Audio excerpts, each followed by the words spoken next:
and we decided to stay on a couple of months just to make sure Edward was all right. But of course he wasn't. How could he? The love of his life had just died. Yes, well, after her death, he shut himself up in his room and hardly ever left. Everything reminded him of his dear old Elizabeth. We stayed on for a month or two, but it was clear he just needed time to grieve. Oh, the occurrence started about a week after the funeral. At that time, there were quite a few more house staff employed here than there are now. Let's see, there was Mrs. Pinkins, the housekeeper. Four maids. Yes, four, including that one. Mrs. Morris, the housekeeper. Sidney Potter, as you know, was the groundskeeper. And there was the chauffeur. Charming young fellow. What was his name, Dennis? Eric.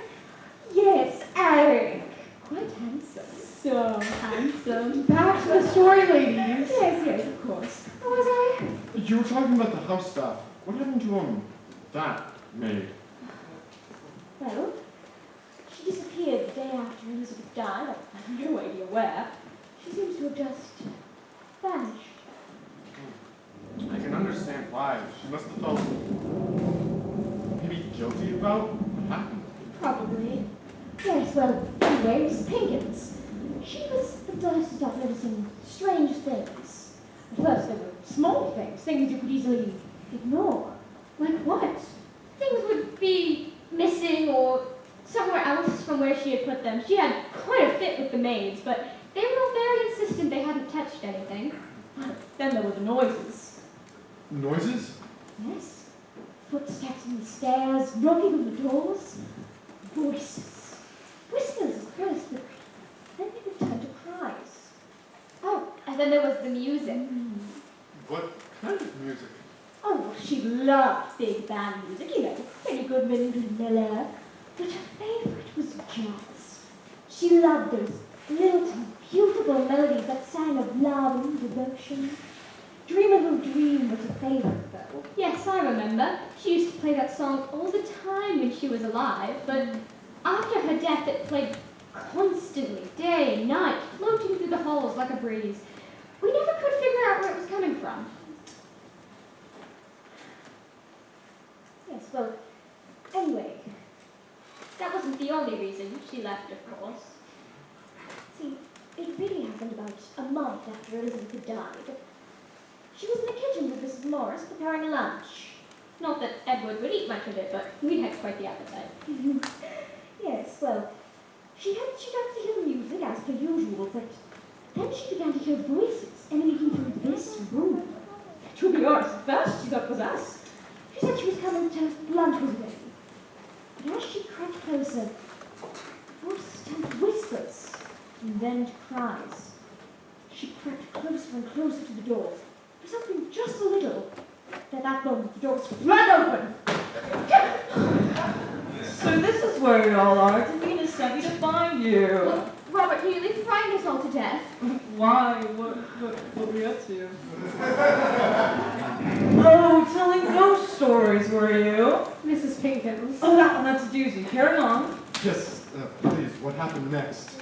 Well, She said that the ghostly figure wailed and flew towards her. She screamed and passed out. where were you two during all this? We were in a conservatory.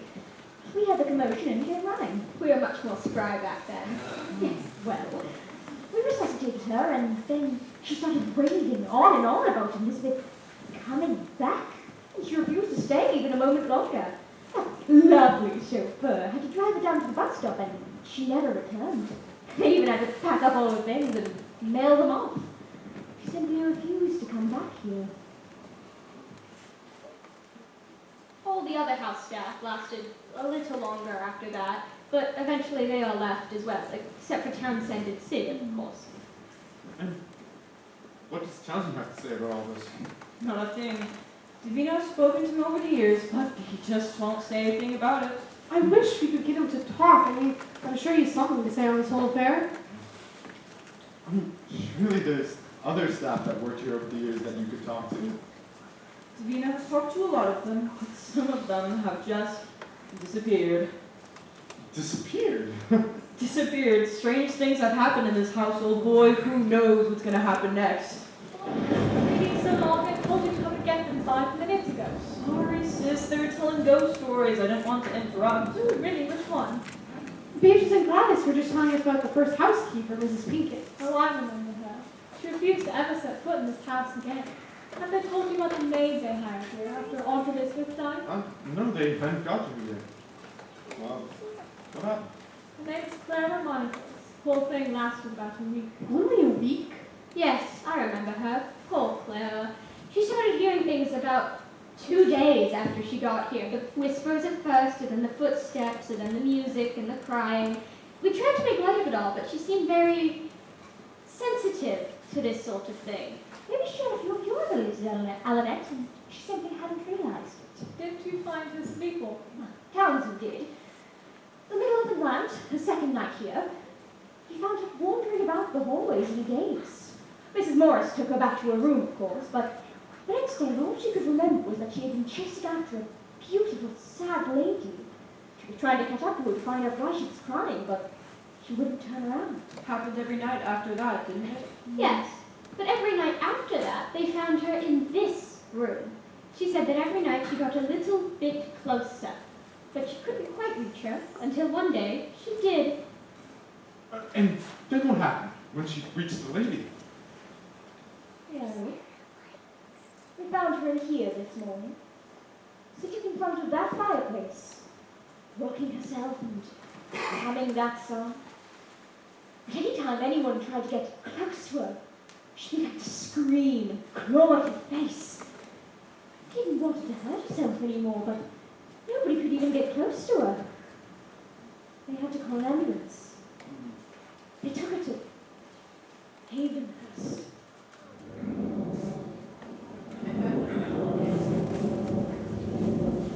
An asylum? Sadly, yes. She's been there ever since. I went to visit her a few times to talk to her about what happened, but she just talks of the crying lady with the hollow eyes. The doctors say she's too far gone. They've tried everything, but nothing seems to get her out of it. And she's still there after all this time. Yep, completely loopy. Robert Clark has been so completely insensitive. All a part of my charm, cuz. Davina, what is going on? I have been waiting for you all in that drafty hallway for the last 10 minutes. Are we exploring Elizabeth's room or not? If you don't come now, I'm going in without you. Yes, we're coming. She's so patient, isn't she, Arthur? Come along, everyone. Let's go find some clues.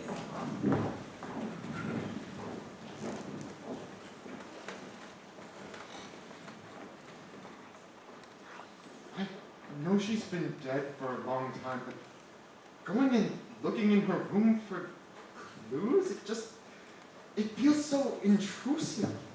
I agree, but it may be the only way to get any answers. Oh no, he's not going to let us go in there either. That's all right. You go ahead. I'll talk to him for a while. Keep him distracted. You're a peach, Arthur.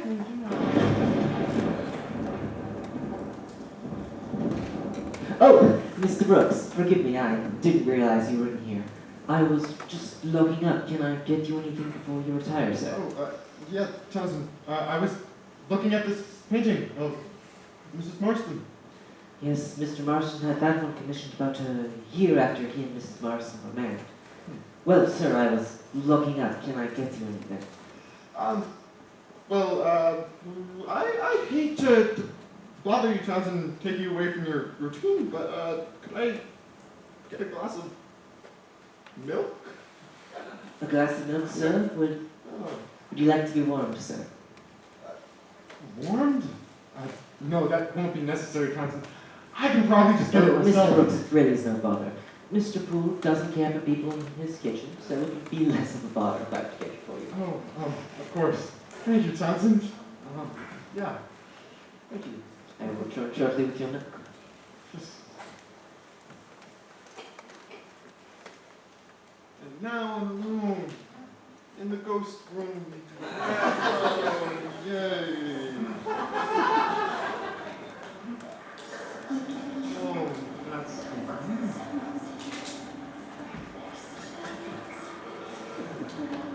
that does something against ghosts, I think.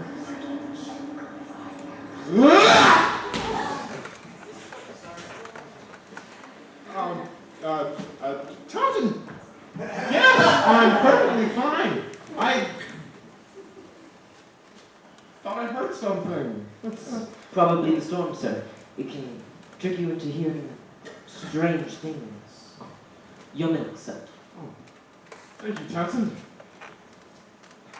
I'm sorry, Townsend. It's been a whirlwind few days. I only got a letter from the lawyer a few days ago telling me that I was related to Mr. Marston. And I find out that I'm also related to all these very interesting people in Sandra Monroe. I mean, wow. And Glass and Beatrice. Did you know they're Gilbert Wentworth? Yes, sir, I did. Of course you did, Townsend. And there's all these stories about Elizabeth and everything that happened in this house. It's just, well, I really don't know who or what to believe, and I was wondering, you would tell me what really happened, without all the dramatic recreations. Dramatic recreations is putting it very mildly. Yes, I suppose you're right, Townsend. These people live in such a different world than the one I'm used to. Everything's larger than life, and I'm sorry, Townsend. Forget what I said. I know you don't like talking about these things. It's more about who's been asking than anything else. Even though Mr. Marston's dead, I still feel... A certain commitment? Exactly. How long have you worked for Mr. Marston? Oh, almost 30 years now.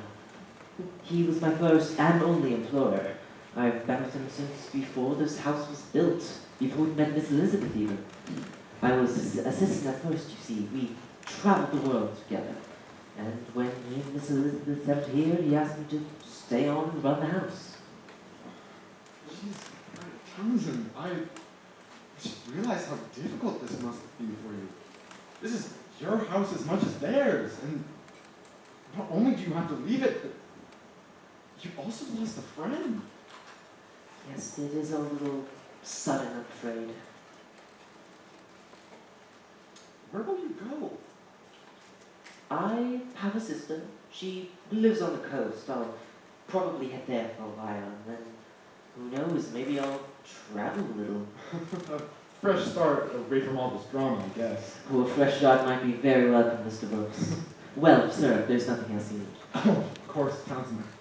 Thank you for the milk, and sleep well. Good night, sir. Yes.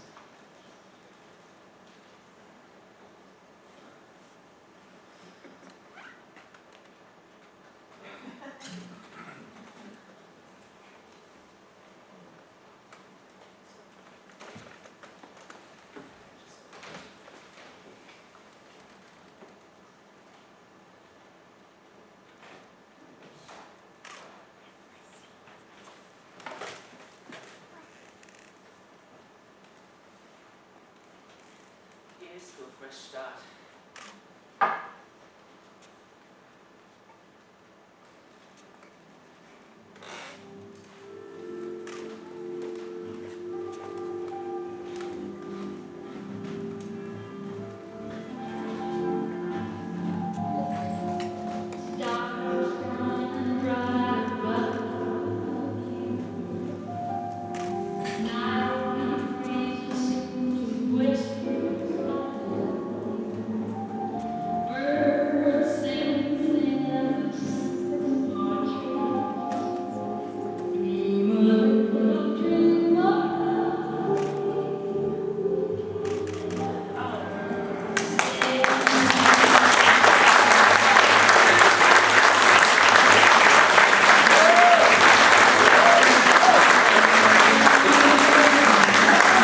Ladies and gentlemen, there will be now a short 15-minute intermission.